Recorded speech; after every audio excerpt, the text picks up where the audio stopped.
Hello everyone, Piyush Goyal, director Pragati पथ।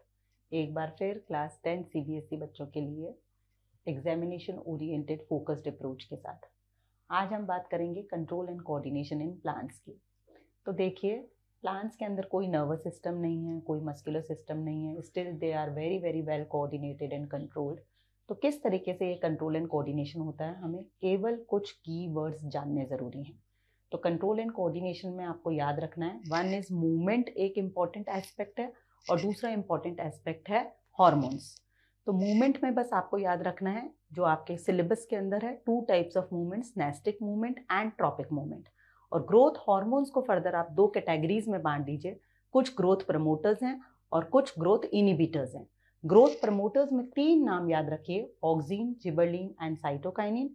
And growth inhibitors में केवल दो नाम याद रखिए, abscisic acid and ethylene. Let me just brief your movements. Movement में देखिए, जब नेस्टिक एंड ट्रॉपिक मूवमेंट की बात आएगी तो ओनली टू की इंपॉर्टेंट वर्ड्स जो इसको डिफाइन भी करेंगे, डिस्क्राइब भी करेंगे और डिफरेंस भी देंगे। नेस्टिक मूवमेंट के अंदर हम बात करेंगे, these movements are not involving any growth and they are non directional movements. जबकि हम ट्रॉपिक मूवमेंट्स में बात करेंगे कि इनमें डायरेक्शनल मूवमेंट्स हैं एंड ग्रोथ इन्वॉल्व रहती है। देन आप इसको एग्जाम्पलीफाई करेंगे। एग्जाम्पल्स जैसे हम बात कर रहे हैं, छुई मुई, माइमोजा, टच मी नॉट, कुछ भी आप बात करिए, इसको जब आप टच करते हैं तो लीव्स ड्रूप डाउन हो जाती हैं, फोल्ड हो जाती हैं। ये एक एग्जाम्पल बनता है नेस्टिक मूवमेंट का। ट्रॉपिक मूवमेंट के कई सारे एग्जाम्पल्स हैं, जैसे कि हमारा स्टेम का लाइट की ओर जाना, रूट्स का ग्रेविटी की ओर जाना, आपकी पोलन ट्यूब का ओव्यूल के पास जाना। तो देखिए, जो समझने वाली बात लास्ट 1 मिनट में जब हमने कहा टच मी नॉट प्लांट को मैंने टच किया, लीव्स ड्रूप डाउन हुई, तो ये मूवमेंट्स जो हैं नॉन डायरेक्शनल है, यानी only my stimulus touch is important. Touch किस डायरेक्शन से किया गया है वो इम्पॉर्टेंट नहीं है और कोई भी ग्रोथ नहीं हुई है प्लांट की। जबकि आप देखिए, ट्रॉपिक मूवमेंट के अंदर जब हम सनलाइट इस तरफ से आ रही होगी तो प्लांट इधर मुड़ेगा। थोड़े समय, थोड़े महीनों तक आप प्लांट को इधर से लाइट आने दीजिए तो प्लांट इधर मुड़ जाएगा। यानी स्टिमुलस तो इम्पॉर्टेंट है ही है, साथ साथ में स्टिमुलस कौन सी डायरेक्शन से आ रहा है वो भी इम्पॉर्टेंट है। और प्लांट जब ग्रो करेगा तभी इसी तरीके के मूवमेंट्स के लिए रिस्पॉन्ड करेगा।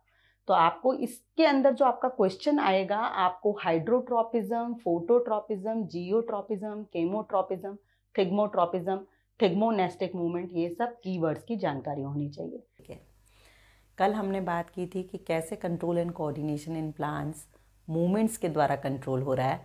आज हम बात करेंगे कि कैसे हार्मोनल कंट्रोल भी प्लांट्स के अंदर उतना ही इम्पॉर्टेंट है जितना एनिमल किंगडम में। तो हार्मोन्स की जब हम बात कर रहे हैं तो हार्मोन्स को प्लांट ग्रोथ रेगुलेटर्स भी कहते हैं। और ये प्लांट ग्रोथ रेगुलेटर्स दो तरीके के होते हैं। कुछ जो प्लांट की ग्रोथ को प्रमोट करेंगे, they will be known as plant growth promoters. और प्लांट की ग्रोथ को इनिबिट करना भी बहुत ज़रूरी है, तो there are certain growth inhibitors. आपको तीन नाम ग्रोथ प्रमोटर्स में याद रखने हैं, these are auxins, gibberellins and cytokinins. और दो नाम आपको याद रखने हैं ग्रोथ इनिबिटर्स में, those are abscisic acid and ethylene. In general जब भी ग्रोथ प्रमोट हो रही होगी और आपको कुछ भी याद नहीं आ रहा है तो आप बता सकते हैं सेल्स डिवाइड हो रही होती हैं, सेल्स ग्रो कर रही होती हैं, इलोंगेशन हो रहा होता है, सीड्स जर्मिनेट हो रहे होते हैं, डॉर्मेंसी ब्रेक हो रही होती है। और चीज़ें कि डॉर्मेंसी के अंदर जा रहा है प्लांट, एजिंग हो रही है, लीफ फॉल हो रही है, ये कुछ इनिबिशन के साइन होंगे। जस्ट वन की वर्ड जो हमसे एनसीईआरटी एक्सपेक्ट करेगा, ऑक्सिन में आपको दो शब्द याद रखने हैं। One is auxins will help cells to grow and second very very important, phototropism में ऑक्सिन हेल्प करेगा। फोटोट्रोपिज्म का मैकेनिज्म भी पूछा जा सकता है। ऑक्सिन का साइट ऑफ फॉर्मेशन है root tip and shoot tip. जब शूट टिप के अंदर जो ऑक्सिन है, जब वो सनलाइट के कांटेक्ट में आता है तो वो बेसिकली लाइट को पसंद नहीं करता। जैसे ही लाइट पड़ती है शूट टिप के ऊपर तो ऑक्सिन सारा का सारा लाइट वाले एरिया से शेडी वाले एरिया की ओर चला जाता है। डायग्रामेटिकली यदि आप देखेंगे तो देखिए, शेड की तरफ जा रहा है, तो यानी आप समझ पा रहे हैं लाइट उधर से आ रही है, शेड की तरफ चला गया, शेड की तरफ चला गया तो अनइवन ग्रोथ हो गई।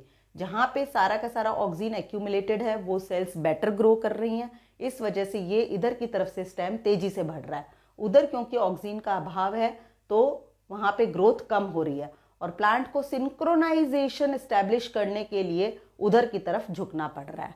तो दिस इज लाइट की तरफ प्लांट का झुकना इज फोटोट्रॉपिज्म और ऑक्सीजन इसके अंदर जो है वो रिस्पॉन्सिबल हार्मोन है। जिबरलिन में केवल एक वर्ड आप याद रख सकते हैं, दैट इज स्टेम इलोंगेशन में हेल्प करेगा। इवन जेनेटिक ड्वार्फिज्म भी ओवरकम करता है। साइटोकाइनिन वेरी वेरी इजी, हम लोग जैसे एंटी एजिंग क्रीम्स लगाया करते हैं वो प्लांट की एंटी एजिंग क्रीम ही है, क्योंकि सेल को डिवाइड करने में, cyto means cell, kinin means division, cell को डिवाइड एंड रीडिवाइड करने के अंदर मदद करता है। जब इनिबिशन की बात होगी तो only 2 words you need to remember. Abscisic acid promotes abscission, abscission का मतलब होता है wilting of leaf, withering of leaf, पत्तियों का झड़ जाना। और इथाइलिन के लिए आप केवल और केवल एक की वर्ड याद रखिए, that is fruit ripening hormone है, तो फलों को पकने में मदद करेगा। This is all for today, thank you so much, see you tomorrow.